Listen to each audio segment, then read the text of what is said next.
Hello everyone, and this is Edmond Mendaros channel and here with another quick tutorial. At sa video ito ay tuturo ko on how to fix problem ejecting USB mass storage device. This device is currently in use in Windows 11.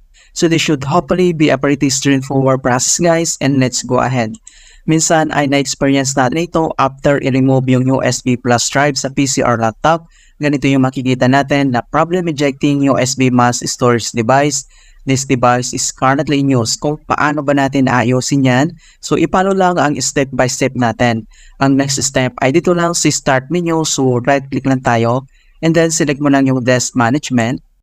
Dito sa disk management ay kailangan mo lang select yung flash drive natin. So, ito siya. So, this one, removable disk. So, i-click mo lang ito. And then, mag-right click lang tayo. And then, ang susunod ay kailangan mo lang select yung properties.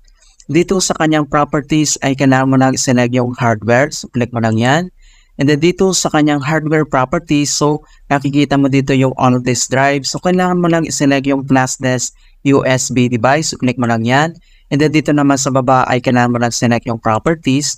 Dito sa kanyang flash disk USB device properties, kailangan mo lang select yung policy. So, click mo lang yan.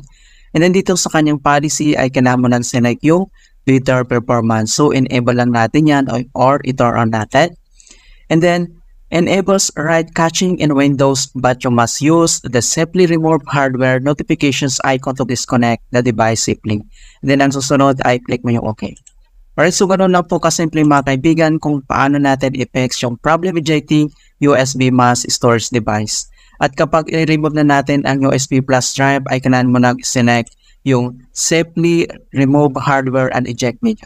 Alright, so please don't forget to like this video and subscribe to my channel for more helpful tutorials and tips. And if you have any questions or suggestions, please leave them in the comment below. Thank you guys and see you at my next tutorial.